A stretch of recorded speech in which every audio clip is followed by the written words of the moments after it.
Bring Rahul back. लोग नारे लगाते हैं चुनावों के पहले, कांग्रेस नारे लगाएगी चुनावों के हारने के बाद। लमसम 14 सीटों का बेनिफिट यूपी में हो रहा है सीधा सीधा। महाराष्ट्र में जो 3-4 सीटों का नुकसान होगा, बिहार में 3 सीटों का नुकसान होगा, हरियाणा और राजस्थान में जो 5 सीटों का नुकसान होगा, कितनी 3 दूनी 6 5 11 सीटों का जो नुकसान हो रहा है, यूपी 14 सीटों से वो कवर कर रहा है सीधा सीधा। जय श्री राम। मैं रवि सांखी। आज हम एक ऐसे एनालिसिस की बात करेंगे जो प्रिडिक्ट कर रहे हैं कि बीजेपी की इस लोकसभा चुनाव में कितनी सीटें आएगी। हम उनकी बातें समझने की कोशिश करेंगे, आखिर वो किस आधार पर ये एनालिसिस कर रहे हैं, और जो एनालिसिस कर रहे हैं उनका क्या डायरेक्ट फायदा, जो ज्यादा दे रहे हैं उनका क्या डायरेक्ट फायदा मोदी जी से है, और जो कम दे रहे हैं कि उनका फायदा डायरेक्ट इंडी अलायंस से है। आखिर एक समानता सीटों में क्यों नहीं है, कोई बहुत ज्यादा दे रहा है और कोई बहुत कम, आखिर ऐसा क्यों, हम जानने की कोशिश करेंगे इस वीडियो में। आपने नाम जरूर सुना होगा प्रशांत किशोर जी का, जो भारतीय राजनीति के सलाहकार भी है, एनालिसिस भी करते हैं कि किसकी कितनी सीटें आएगी, वो प्रिडिक्ट भी करते हैं और प्रॉपर तरीके से वो बताते हैं। और एक समय में वो मोदी जी के साथ भी थे, पर अब मोदी जी के साथ में नहीं है। अब वो सपा के साथ में गए, बंगाल चुनाव में सक्रिय हुए, कांग्रेस के साथ में कुछ समय सक्रिय हुए, फिर बात नहीं बनी। उसके बाद में अब वो बिहार की राजनीति में सक्रिय होने की भूमिका में है, मतलब बिहार में अपना वर्चस्व बनाने में है। तो उन्होंने बीजेपी को लमसम ये कहा है कि बीजेपी, अब एक चीज समझने की कोशिश कीजिएगा। यहाँ मैं यहाँ पे 2 लोगों का आपको प्रेडिक्शन बताता हूँ सीटों का डायरेक्ट। अब उन्होंने जैसे भी किया है वो सीटें वाइज, सीट वाइज, राज्य वाइज, जैसे भी मैं उनको डायरेक्ट बताता हूँ। एक है योगेंद्र यादव। योगेंद्र यादव एक समय पे आम आदमी पार्टी में थे, आज वो अलग हैं। और यदि उनके बातें देखी जाए, उनके ट्वीट देखे जाए, उनके पोस्ट देखे जाए, उनकी मीडिया में बातें सुनी जाए, तो एक तरीके से लगेगा मोदी विरोधी हैं वो। अब वो बीजेपी को सीट दे रहे हैं 268 की 273 में बीजेपी की सरकार बन रही है, मतलब बहुमत से।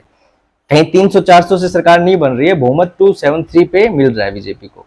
अब वो बीजेपी को सीट दे रहे हैं 268, मतलब बहुमत से कितनी, 5 सीटें कम। और अब ये लगता है कि सिर्फ 5 सीटें कम मिलने के कारण बीजेपी सरकार नहीं बना पाएगी। नहीं, ये बात तो वो खुद मान रहे हैं कि सरकार बीजेपी बना रही है, पर मैं सीटें 268 दूंगा। क्या आधार है, क्या आंकड़े हैं, किस आधार पे, पर चलो जैसा भी, मान तो ये भी रहे हैं, जो घोर विरोधी हैं वो भी मान रहे हैं कि बीजेपी की सीट तो आ रही है। दूसरे पर्सन मैं बताता हूं, प्रशांत किशोर जी की। प्रशांत किशोर जी का एनालिसिस थोड़ा अलग है। उन्होंने बीजेपी को सीटें दी है 303, 300 से प्लस।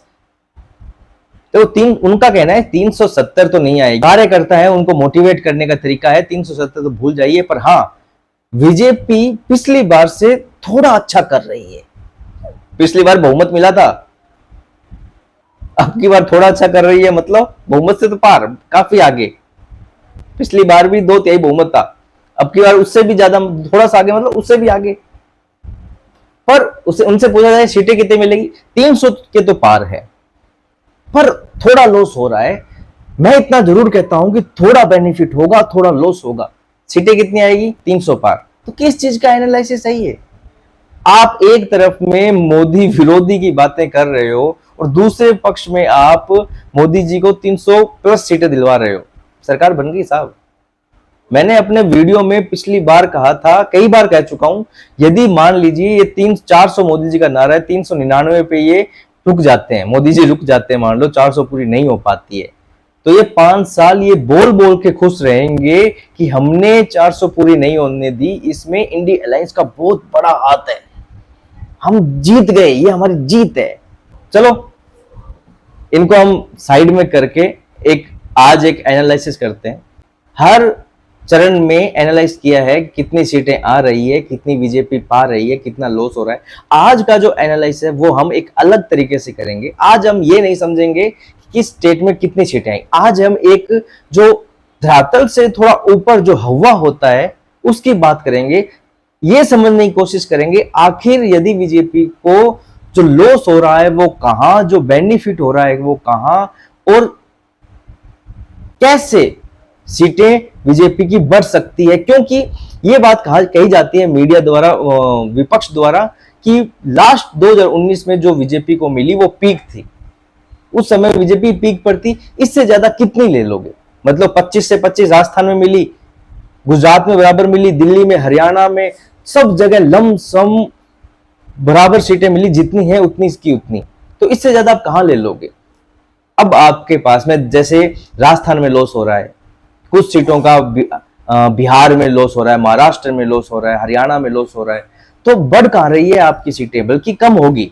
इसी खुशी में राहुल गांधी है, इसी खुशी में अखिलेश यादव है, इसी खुशी में बाकी जितने विपक्ष के लोग जो बोल रहे हैं मोदी को 100-150 तक जो लेके जा रहे हैं 200 तक, वो इसी खुशी में है कि कम हो रही है तो कम हो रही है। बस दक्षिण की साइड तो मोदी का कुछ है नहीं, वो सिर्फ बातें हैं जो मीडिया दिखा रही है, बाकी दम नहीं है कुछ, ये उनके सोच है। और जो इस बेल्ट में है वहां भी खो रही है बीजेपी, तो जीतेगी कहां, नहीं जीतेगी ना। तो इसी वो खुशी में खुश हो रहे हैं। पर इसी हौवे के साथ में, इसी बातों के साथ में आज का एनालिसिस हम स्टार्ट करते हैं। अब एक चीज सोचिए, बीजेपी नॉर्थ और वेस्ट में 250 सीटें लेके आई, ये सत्य है। बीजेपी नॉर्थ और वेस्ट में 250 सीटें लेके आई। ईस्ट और साउथ में बिहार, बंगाल, उड़ीसा, तमिलनाडु, आंध्र प्रदेश, असम, केरल, तेलंगाना, ये वो राज्य हैं जहां बीजेपी ज्यादा अच्छा परफॉर्म नहीं करने वाली। ये बेल्ट है 225 सीटों का। इन 225 सीटों में बीजेपी पिछली बार कितनी सीटें लेके आई और अब की बार कितनी सीटें लेके आएगी। अब की बार ईस्ट प्लस साउथ में बीजेपी वोट शेयर भी बढ़ा रही है अपना, और सीट भी बढ़ा रही है। मैंने आपको एक चीज कही है, ध्यान से सुनिएगा। नॉर्थ प्लस वेस्ट में 250 सीटें हैं। 250 सीटों में अब की बार बीजेपी, पिछली बार बीजेपी कितना अच्छा परफॉर्म किया था उतना अच्छा अब की बार नहीं करेगी। हाँ, ईस्ट प्लस साउथ में जितना पिछली बार अच्छा परफॉर्म नहीं किया था उससे अधिक परफॉर्म अच्छा वोटिंग शेयर में भी और सीटों में भी बीजेपी अब की बार करेगी। इस बेल्ट में 15 से 20 से अधिक सीटें बीजेपी जीतने वाली है आराम से। ये पिछली बार जीती थी उससे ज्यादा बता रहा हूं मैं, 15 से 20, ये कम से कम बता रहा हूं, 15 से 20 अधिक जीतने वाली है बीजेपी। मैं आपको यह समझाने की कोशिश कर रहा हूं कि बीजेपी 300 प्लस कैसे जा रही है, कैसे, वो समझाने की कोशिश कर रहा हूं।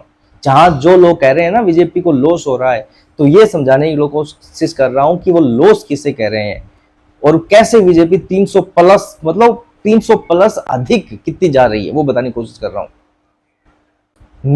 नॉर्थ और वेस्ट में 250 सीटें और 250 सीटों में लमसम बीजेपी अपना कवर कर लेगी। इसमें ऐसा नहीं है कि बहुत बड़ा लॉस होने जा रहा है। हाँ, जैसे राजस्थान में 2-3 सीटों का लॉस होता है, हरियाणा में 1-2 सीटों का, और अब ईस्ट और साउथ, अब की बार ईस्ट और साउथ में बहुत बड़ी बढ़त है बीजेपी को। तो जितना लॉस हो रहा है उससे दुगना तिगना बीजेपी कवर कर रही है अच्छे लेवल पे। अब 2 राज्यों की बात, हल्की सी एक बात बताता हूं, महाराष्ट्र और यूपी की बात करते हैं अपने।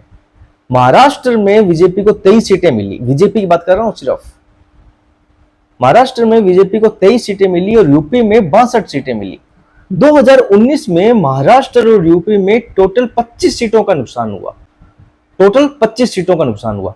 और अब की बार जो कह रहे हैं कि महाराष्ट्र में नुकसान हो रहा है, तो नुकसान उस जितना पिछली बार हुआ था उतना नहीं हो रहा है, उतनी, या तो उतना नहीं हो रहा है, या फिर 2 ही चीजें देखिए, या तो महाराष्ट्र में नुकसान बीजेपी को उतना नहीं हो रहा है तो मतलब ज्यादा सीटें आएगी, या फिर उतना ही नुकसान हो रहा है तो भी लॉस नहीं है, क्योंकि उतनी सीटें तो पिछली बार ही आई है, अब की बार भी आ रही है। बात करते हैं यूपी की। यूपी में 62 सीटें 80 में से बीजेपी की आई। अब कह रहे हैं कि बीजेपी को नुकसान हो रहा है, कितना, कितनी बता रहे हैं सीटें, कि 70 सीटें नहीं आएगी, 75 नहीं आएगी, अरे भैया 62 तो पिछली बार ही आई हुई है, उतनी भी आ जाएगी तो भी बीजेपी बहुत अधिक बढ़त में, 300 थे ना पिछली बार, उतनी सीटें भी आ गई तो बढ़त में है। पर अब की बार तो 78 तक बीजेपी की आने की है। कितना बेनिफिट हुआ, ये सीटें कितनी ऐड हुई, बहुत ज्यादा। ये जो एक तरीका है कैलकुलेट करने का, वो ये जो सलाहकार है, राजनीतिकार है, वो नहीं कर पा रहे हैं, पता नहीं क्यों। सिंपल गणित है। अब ठीक है, राजस्थान हरियाणा में 2 से 5 सीट हार सकते हैं, ठीक है, समझ में आता है। जहां तक है हरियाणा या राजस्थान को मिला के 2 से 5 सीट हारेंगे, ठीक है। नॉर्थ और वेस्ट की जो 250 सीटों की मैंने बात की थी, उसमें मुझे नहीं लगता बीजेपी टोटल मिला लेंगे तो 50 सीटें हारेगी, नहीं लगता। आप राज्य दर राज्य के मैंने वीडियो बनाए हुए हैं, उन्हें चेक कर लीजिए, मेरे पिछले वीडियो चेक कर लीजिए, आप खुद एनालिसिस कर लीजिए, औरों के वीडियो देख लीजिए। मुझे नहीं लगता कि नॉर्थ और वेस्ट में 250 सीटों में से 50 से अधिक बीजेपी सीटें हारेगी। 50 ये अपने कम कर देते हैं, ठीक है। और ईस्ट और वेस्ट है, जितनी पिछली बार का आंकड़ा था उसकी बार उससे सीधा सीधा 20 सीटें अधिक बीजेपी के आ रही है, ये फिक्स है चीज। तो कैसे लॉस हुआ बीजेपी को, मुझे ये चीज समझ में नहीं आ रही। क्योंकि पिछली बार कहां कहां वर्चस्व नहीं था, देखिए। पिछली बार यूपी में 62 सीटें थी, अब की बार 75 प्लस कह रहे हैं। मेरा तो एनालिसिस ये है कि 79 आएगी, चलो 75 मान लेते हैं। तो कितनी हुई, लमसम 14 सीटों का बेनिफिट यूपी में हो रहा है सीधा सीधा। महाराष्ट्र में जो 3-4 सीटों का नुकसान होगा, बिहार में 3 सीटों का नुकसान होगा, हरियाणा और राजस्थान में जो 5 सीटों का नुकसान होगा, कितनी, 3 दूनी 6 5 11 सीटों का जो नुकसान हो रहा है, यूपी 14 सीटों से वो कवर कर रहा है सीधा सीधा, ठीक है। ये समझ में आ गया अपने को। अब बात करते हैं कहां वर्चस्व नहीं। तेलंगाना में पिछली बार वर्चस्व था, नहीं, अब की बार कम से कम कितनी सीटें, 10 सीटें जीतने जा रही है। आंध्र प्रदेश में वर्चस्व था, नहीं। केरल में वर्चस्व था, नहीं।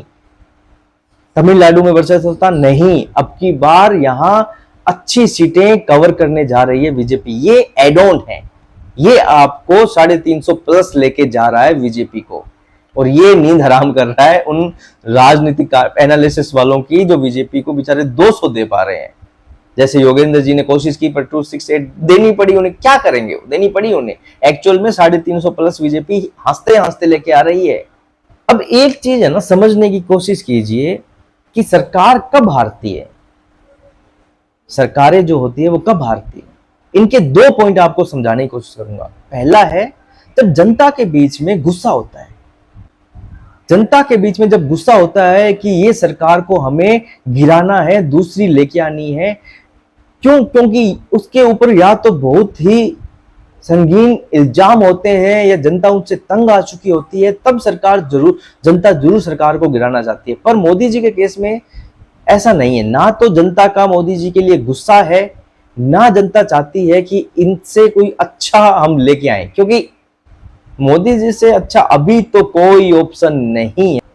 तो मोदी जी का जनता के प्रति प्यार और जनता का मोदी जी के प्रति प्यार ही मोदी जी को तीसरी बार लेके, तभी मोदी जी इतने कॉन्फिडेंस से कह रहे हैं अब की बार 400 पार, क्योंकि उन्हें पता है जनता का उनके लिए तीसरी बार ये प्यार जो है वो दिल से है। वरना गुस्सा तीसरी बार में ऐसा हो जाता है कि सरकार को हटने के लिए सरकार की बुरी हालत हो जाती है। यूपीए के 10 सालों में देखिए क्या हुआ, देश ने एक आंदोलन किया, इंडिया अगेंस्ट करप्शन, जिससे मोदी जी उभर कर आए। ऐसा ही होता है, जनता आंदोलन करने लग जाती है। पर अब की बार 10 सालों में कुछ ऐसा नहीं। हाँ, ये छोटे मोटे आंदोलन जरूर हुए हैं, जो भी एक बहुत बड़े प्रोपगेंडा का हिस्सा था, पर ऐसा कोई नहीं कि जिसमें जनता का गुस्सा सरकार के प्रति हो। अब पंजाब का गुस्सा था, पंजाब के एक खालिस्तानी वाला, वो एक अलग एंगल है, उसमें हम नहीं घुसेंगे। ये छोटे जो आंदोलन है उनकी बात नहीं कर रहा। आंदोलन मतलब एक जनता का, पूरे देश का एक सरकार के लिए, वो मोदी जी के लिए नहीं दिखता।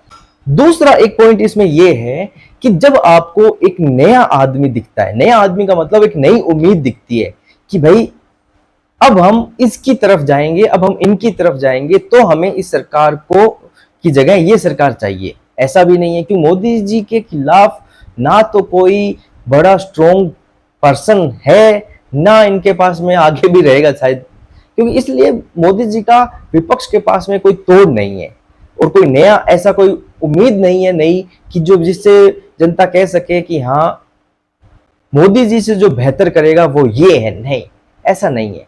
क्योंकि जनता खुद मानती है कि मोदी जी अब की बार नहीं, अगली बार भी मोदी, जनता यहां तक कह रही है। तो ये बातें छोटी नहीं है, और ये बातें दिखाती है कि जनता का मोदी जी को, सरकार को लेके कितना अटूट विश्वास है।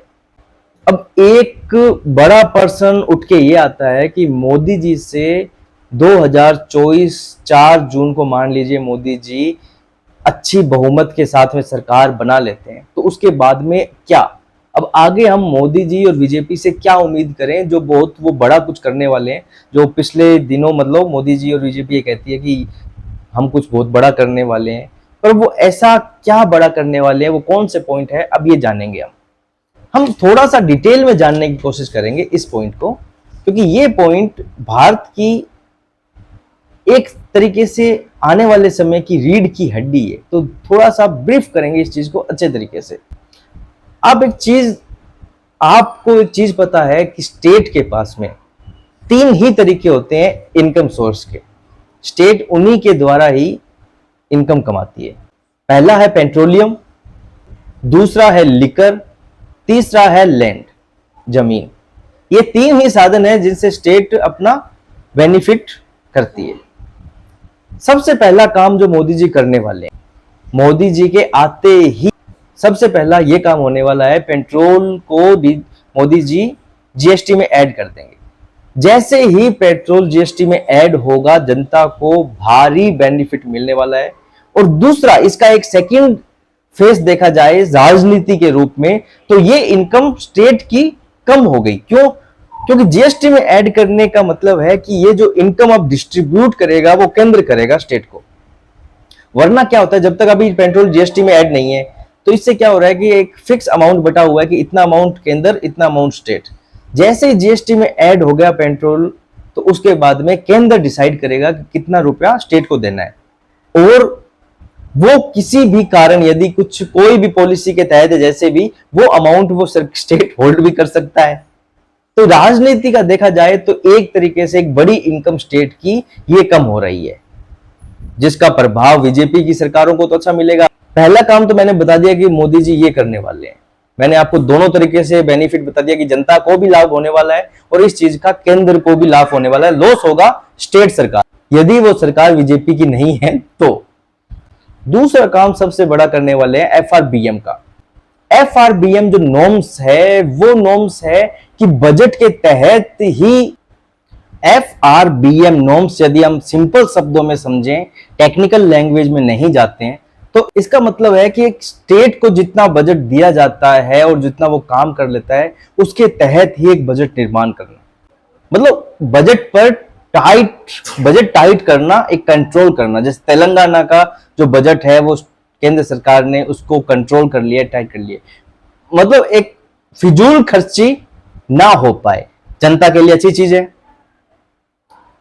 यदि राजनीति की बात करें तो जहां बीजेपी की सरकार है उनके लिए ठीक है, जहां बीजेपी की सरकार नहीं है उनके लिए लॉस है।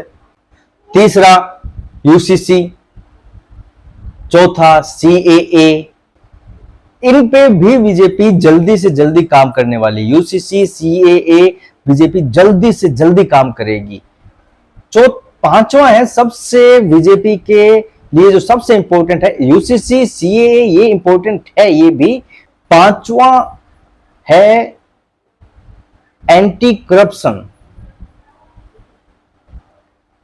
ये मैंने इंपॉर्टेंट इसलिए कहा कि एक अच्छा ढांचा तैयार करने के लिए करप्शन कंट्रोल करना बहुत जरूरी है और बीजेपी की प्राथमिकता रही है। पर इस चरण में बीजेपी इस पे बहुत बड़े लेवल पे काम करने वाली है, स्ट्रक्चर तरीके से भी और ऑपरेशनल भी तरीके से।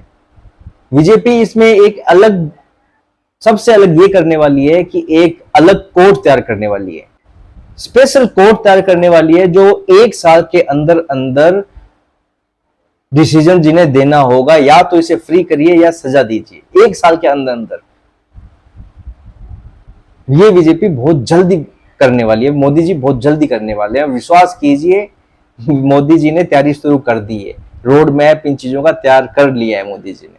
एक लास्ट पॉइंट जो सबसे अलग पॉइंट है और कारगर है, इंडियन डिप्लोमेसी, इस पर मोदी पिछले सालों में बहुत अच्छा कर रहे हैं, पर अब की बार के टर्न में ये बड़ा नैरेटिव मिलेगा, बड़ा नैरेटिव बनेगा इंडियन डिप्लोमेसी का।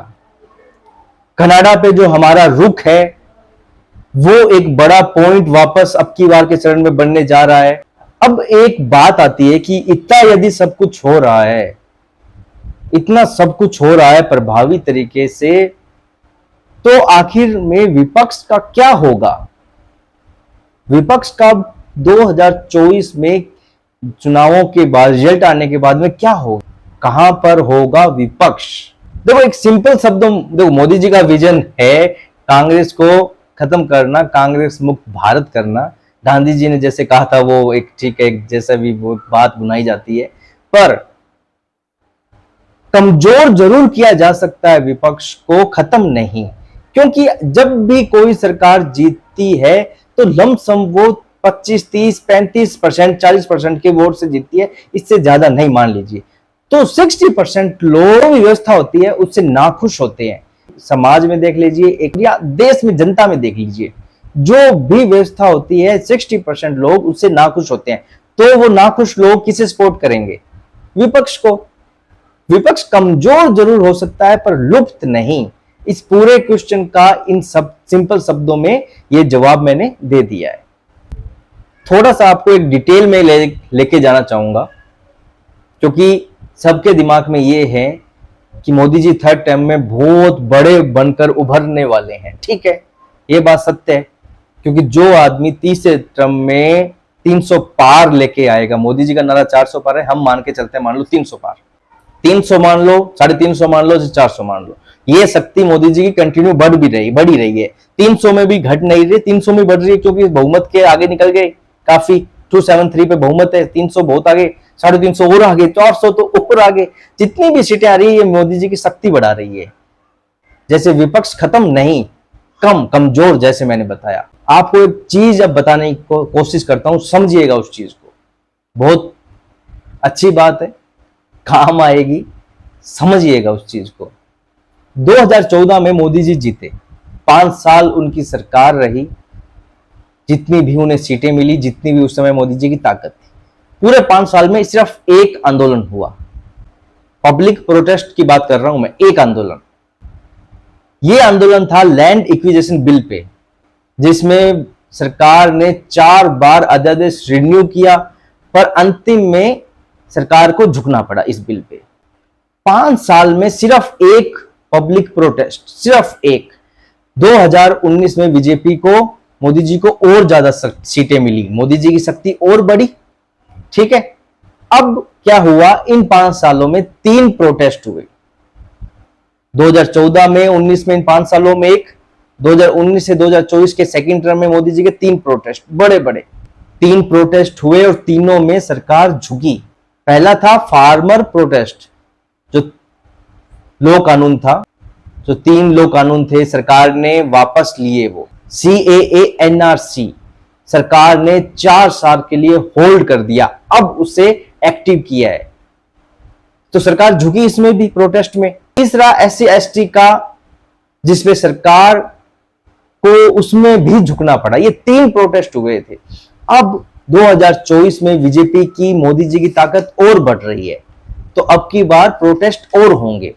देखो एक चीज समझाने की कोशिश करता हूं। एक होता है पूरे देश का आंदोलन, जैसे 2012 का हुआ था इंडिया अगेंस्ट करप्शन का, जिसमें सरकार को उखाड़ के फेंका था। अब सरकार जैसे जैसे अच्छे फैसले लेती है, वैसे वैसे कुछ लोग विरोध करेंगे, वो सड़क पे भी आएंगे, क्योंकि उन्हें मौका मिला है सरकार के खिलाफ आने का। जैसे CAA NRC 3, ये सब देश हित में थी, पर फिर भी प्रोटेस्ट हुए।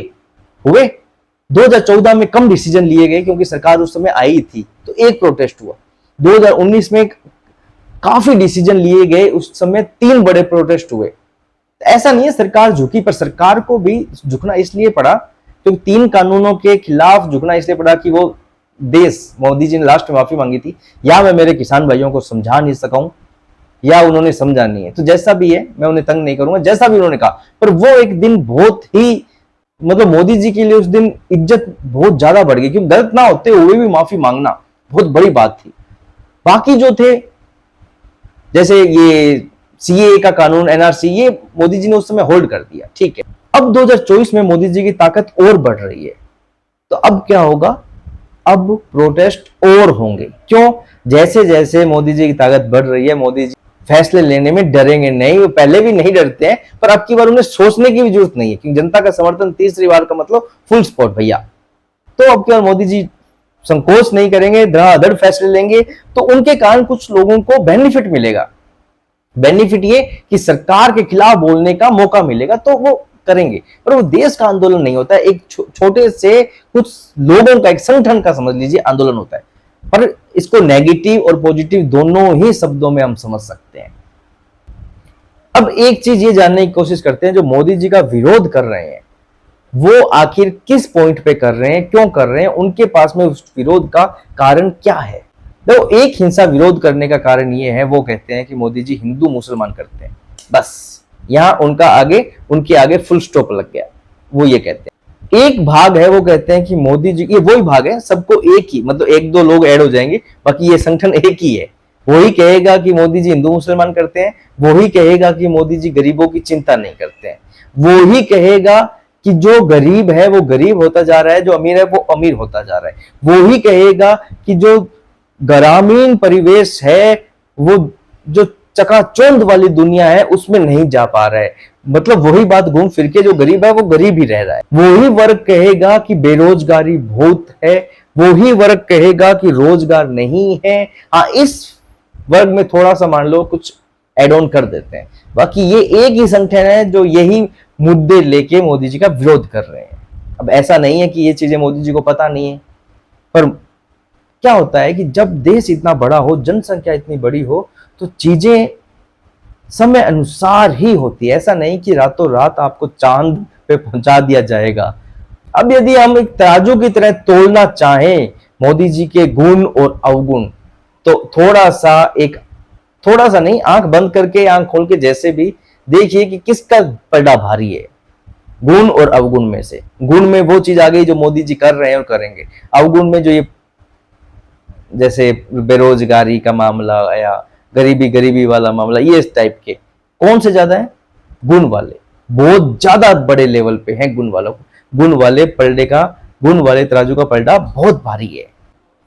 अब हम अगले क्वेश्चन की तरफ बढ़ते हैं कि 2024 के लोकसभा चुनावों के परिणाम के बाद में, मोदी जी की सरकार बनने के बाद में, थर्ड टर्म जीतने के बाद में राहुल गांधी का क्या होगा, उनका भविष्य क्या है।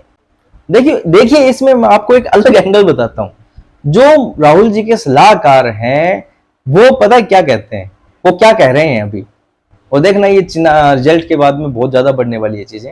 वो कह रहे हैं कि यदि ये चुनाव मोदी जी जीत जाते हैं, राहुल जी के फेवर में नहीं आता है, फेवर का मतलब वो हार जाते हैं, स्पष्ट शब्दों में कांग्रेस के पास सीटें बहुत कम आती है, स्पष्ट सिंपल शब्दों में ये कहना चाह रहे हैं।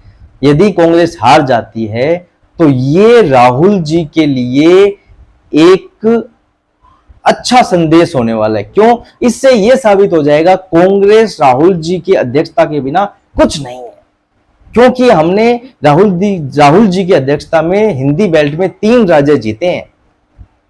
राहुल जी की लीडरशिप में कांग्रेस बेस्ट होगी। नारा पता है क्या लगेगा? Bring Rahul back. Bring Rahul back सिर्फ किस लिए? राहुल जी को अध्यक्ष बनाने के लिए, चाटुकारिता के लिए। मतलब ऐसे ही नहीं चमचे कहा जाता, रीजन है भैया चमचे कहने का भी। और बढ़ेगा देखना ब्रिंग राहुल बैक का। पर इसमें एक चीज समझने की कोशिश करते हैं। अब ये चीज ऐसा नहीं है कि कांग्रेस के लीडरशिप को पता नहीं है या राहुल जी को नहीं पता है या जो बोल रहे हैं उन्हें नहीं पता है कि हम क्या कह रहे हैं, पर जिनकी सरकार होगी वो ही करेंगे। अब उन्हें अध्यक्ष बना दीजिए, ना बनाइए, पर चलती तो उन्हीं की है। वैसा नहीं है कि खड़गे यदि अध्यक्ष हैं तो चलती नहीं होगी राहुल जी की, नहीं है। मनमोहन जी प्रधानमंत्री थे तो ऐसा नहीं कह सकते कोई कि सोनिया जी की नहीं चलती थी, राहुल जी की नहीं चलती थी, नहीं। समाजवादी पार्टी है अखिलेश जी की, वो इतने चुनाव हार चुके हैं, तो मतलब कोई कहने की हिम्मत कर सकता है कि आपके फेस वैल्यू पे हम चुनाव नहीं अब लड़ेंगे या जीत सकते हैं? नहीं, वो पार्टी उन्हीं की है। तो ये सिर्फ और सिर्फ एक चाटुकारिता का तरीका है कि साथ वाले क्या कह रहे हैं कि नहीं नहीं देखो राहुल जी, आपके बिना पार्टी ने इतना खराब कर लिया, अब आप ब्रिंग राहुल बैक चाहिए हमें, अब आप अध्यक्ष बनिए, फिर देखिए क्या होगा, वापस कांग्रेस आएगी। ये मतलब एक बेतुकी वाली बात है जो ठीक है, जिसका कोई सेंस नहीं है। अब एक पॉइंट उभर के आता है कि अरविंद केजरीवाल ने जो ये कहा है योगी जी को हटा दिया जाएगा इन चुनावों के परिणाम के 2 महीने बाद, उसका क्या तुक है, क्या सार है? देखिए, मैंने अपने वीडियो में पहले भी कहा है कि इस देश में 2 चुनाव इन सालों में हुए। पहला 2014 का चुनाव जहां पे मोदी जी को जनता ने चुना, दूसरा उत्तर प्रदेश का मुख्यमंत्री का चुनाव, योगी जी जहां मुख्यमंत्री बनकर आए वो जनता ने चुना। मोदी जी का जो लोकप्रियता का फायदा है वो बीजेपी को मिल रहा है। आज बीजेपी की हम बात करें, यदि ये कहा जाता है कि मोदी जी, अरविंद केजरीवाल द्वारा कहा गया है कि मोदी जी नहीं बनेंगे प्रधानमंत्री, तो जहां तक बात है मोदी जी आज इतने बड़े लेवल पर है, जिनकी लोकप्रियता इतनी ज्यादा है कि मोदी जी को कोई भी नहीं कह सकता हटने के लिए, जब तक मोदी जी खुद ना चाहें। और जहां तक व्यक्तित्व है मोदी जी का व्यक्तित्व है, उनकी छवि है, वो तब तक काम करेंगे जब तक एक भारत स्टेज पे ना पहुंच जाए। अभी वो संतुष्ट नहीं हुए हैं अपने काम से, तो भैया अभी 10 साल और हैं उनकी संतुष्टि के लिए। तो वैसे ही योगी जी हैं, योगी जी की जो लोकप्रियता है उसका फायदा ऐसा नहीं है सिर्फ योगी जी को मिल रहा है या उत्तर प्रदेश को ही मिल रहा है, योगी जी की लोकप्रियता का पूरा फायदा बीजेपी को मिल रहा है। पूरे भारत की राजनीति में बेनिफिट बीजेपी को हो रहा है, क्योंकि मोदी जी स्टार प्रचारक है, योगी जी स्टार प्रचारक है। आज पूरे भारत में कहीं भी प्रचार करना होता है तो सबसे पहले 2 लोगों का नाम आता है, सबसे पहले मोदी जी, दूसरे योगी जी। जितनी बड़ी छवि मोदी जी की है उससे सेकंड भाग पे समझा जाए तो योगी जी। जनता की पहली पसंद मोदी जी है तो जनता की दूसरी पसंद योगी जी है। इन्वेस्टर की पहली पसंद मोदी जी है तो दूसरी पसंद योगी जी है। हिंदुत्व में देख लीजिए, पहली पसंद मोदी जी है, दूसरी पसंद योगी जी है।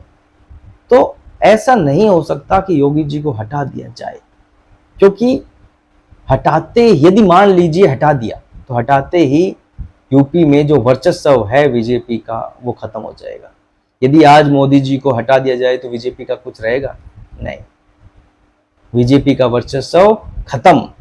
क्यों? क्योंकि जो एक उम्मीद जुड़ी हुई है भारत की जनता की मोदी जी से वो टूट जाएगी। वही बात योगी जी से जो उम्मीद जुड़ी हुई है वो टूट जाएगी। तो इतनी बीजेपी ना समझ नहीं है, सबको पता है, जो भी राजनीति को अच्छे तरीके से समझता है या ना भी समझता है, तो ये स्पष्ट है कि केजरीवाल के पास कोई मुद्दे नहीं है, इसलिए उन्होंने ये भ्रम की स्थिति पैदा करने के लिए, क्योंकि अपने आप में जब मनुष्य चतुर बनने की कोशिश करता है तो जो भी वो कहता है वो सोचता है कि अपनी इस बात का तथ्यपूर्ण प्रमाण दे पाऊं ना दे पाऊं, तो कोई ऐसी बात रख दूं जो भ्रम की स्थिति पैदा करे। तो वही केजरीवाल अब कर रहे हैं, उनके बात में कोई बातें नहीं है तथ्य के साथ में, तो भ्रम की स्थिति पैदा कर रहे हैं देश में। ठीक है, जनता समझती है भैया सब। 2 अंतिम क्वेश्चन करेंगे। पहला क्वेश्चन ये कि कांग्रेस अब कैसे चेंज हो सकती है। एक्चुअल में क्या है, कांग्रेस को चेंज होने के लिए आपको जो उनकी परफॉर्मिंग स्टेज है वो चेंज करनी पड़ेगी। परफॉर्मिंग स्टेज का मतलब जो अभी जैसे वो परफॉर्म कर रहे हैं उससे अगला चरण उन्हें लेना पड़ेगा, या तो एक हाई लेवल का, एक लो, कैसा भी, पर अभी जो स्टेज पे है वो उनसे चेंज करना पड़ेगा। पर इसमें ऐसा नहीं है कि उन्हें पता नहीं है। क्या होता है कि जब वो इंसान एक बड़े लेवल पे हो और उसे करारी हार मिले तो बहुत ही कम लोग होते हैं जो उसे सहन कर पाते हैं, पचा पाते हैं, वापस खड़े होने की हिम्मत रख पाते हैं। वरना उनका ईगो, उनका घमंड सामने दीवार बन के खड़ा हो जाता है कि भैया हम तो सही कर रहे हैं, सामने वाला नहीं समझ रहा है। अब यही स्थिति कांग्रेस की है। कांग्रेस का भी कहना यही है कि हम तो अपनी जो कांग्रेस की टीम है उसमें सब कुछ सही कर रहे हैं, सब चेहरे सही हैं, बस जनता नहीं समझ पा रही है। या फिर वो इतने एक कॉन्फिडेंस में है कि आज नहीं तो कल ये हमें वोट देंगे ही देंगे, क्यों, जब उन्हें मार पड़ेगी तो ये हमें ही वोट देंगे। या फिर ये इसमें है। तो इनका जब तक कुछ नहीं हो सकता जब तक अपनी ये परफॉर्म चेंज नहीं करेंगे। और मैंने अपने एक पिछले वीडियो में बताया था, यदि कांग्रेस को चेंज ही होना है, राहुल जी को चेंज ही होना है, तो जो उन्होंने न्याय यात्रा निकाली थी उसकी जगह एक हिंदू मंदिर यात्रा निकालते। 3 महीने, 4 महीने, 5 महीने, जो भी, वो अभी भी कर सकते हैं ये चीज, यदि उन्हें चेंज होना है तो। पर इसमें रिस्क है, आप झूठ बोलते बोलते सच के इतने करीब आ जाएंगे कि आपको उस चीज से प्यार हो जाएगा, और ये आप अपने अंदर करना नहीं चाहेंगे ये बदलाव। क्योंकि आप हर दिन यदि मंदिरों में जाएंगे, पूरे भारत के मंदिरों में जाएंगे, उनकी सफाई करेंगे, क्योंकि मैंने अपने वीडियो में यही कहा था कि आपको बदलना है, देश को विश्वास दिलाना है कि राहुल जी सच में हिंदूवादी हैं, तो मंदिर जाइए, देश के हर मंदिर जाइए, मीडिया को लेके जाइए, झाड़ू निकालिए, साफ कीजिए, लोकल लेवल पे लोग बुलाइए, साफ कीजिए। बहुत ज़्यादा भीड़ की जरूरत नहीं है, खुद झाड़ू निकालिए, प्रणाम कीजिए, पूजा कीजिए, जो भी करना हो, जनता को विश्वास होने लगा। पर उसमें रिस्क है ना, आपका मन बदलेगा, आपको वहाँ की अच्छाइयों के बारे में पता चलेगा, वहाँ आप कनेक्ट होंगे उन लोगों से, दुख का सुख का पता चलेगा, गुण अवगुण भारतीय संस्कृति से जुड़ने का मौका मिलेगा, आपके अंदर परिवर्तन आएगा। तो ये आप नहीं चाहते हो, सिंपल सी गणित है। तो इसलिए बदलाव भी बहुत मुश्किल है भैया। दूसरा क्वेश्चन की हम बात करते हैं। दूसरा क्वेश्चन है कि बीजेपी की सबसे बड़ी कमजोरी आज के समय में क्या है। देखिए, जहां तक मेरा मानना है, पिछले 10 सालों में बीजेपी जितनी अधिक बढ़ी है और जितने बड़े लेवल पे इंक्रीज हुई है, ये पार्टी जितनी बड़ी बनी है, आज तक ये पार्टी बीजेपी का इतना उत्थान नहीं हुआ है, इतनी ग्रोथ कभी भी नहीं हुई। ये ग्रोथ बहुत बड़े लेवल पे, जहां मोदी जी, इसका फायदा जरूर भारत को है, मैं ये नहीं कह रहा, पर एक चीज, राजनीति में हम पार्टी की बात कर रहे हैं कि पार्टी बीजेपी को नुकसान किस चीज से, बीजेपी का माइनस पॉइंट क्या है। देखो, नुकसान किस चीज से है, माइनस पॉइंट क्या है, ये सभी एक ही चीज में जुड़ी हुई है, नरेंद्र मोदी शब्द में।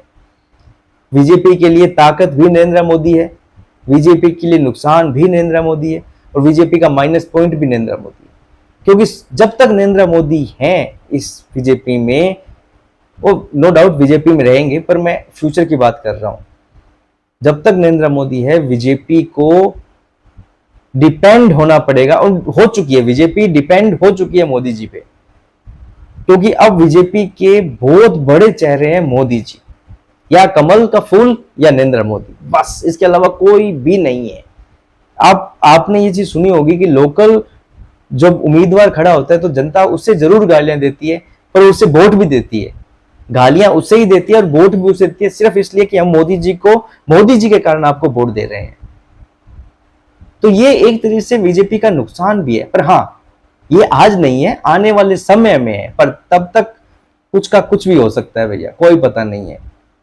क्योंकि एनालिसिस द्वारा कहा जा रहा है कि आने वाले जो 5 साल हैं, वहां बीजेपी का ग्राफ नीचे आएगा, क्योंकि यहां से स्थितियां चेंज होगी। पर मेरा मानना ये है कि ये जो 3-4 साल थे, 2019 में कोरोना आया था, जो 2019 में ही चुनाव थे, 2023-22 तक कोरोना रहा, उसके बीच में यूक्रेन रूस का युद्ध रहा, अर्थव्यवस्थाएं डगमगाई रही, भारत में नोटबंदी हुई, जीएसटी हुई, उसके कारण अर्थव्यवस्था चेंज थी। पर ये जो समय है, ये एक लेवल पे लेके जाने वाला है बीजेपी का, भारत का समय, मोदी जी का समय। क्योंकि यहां अब कोरोना भी सही हो चुका है, अर्थव्यवस्था भी बीजेपी की, माफ कीजिएगा, भारत की अच्छी चल रही है, देश में जो युद्ध है वो भी एक ढलान पे है। तो आने वाला जो ये समय है, ये भारत के लिए स्वर्णिम युग की तरह।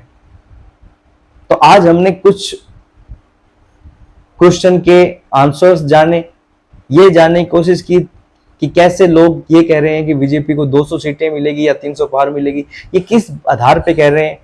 हमने कई टॉपिक आज कवर किए, तो आज का टॉपिक हम यहीं समाप्त करते हैं। कल मिलेंगे किसी नए इंटरेस्टिंग पॉइंट के साथ, टॉपिक के साथ। तब तक के लिए जय श्री राम।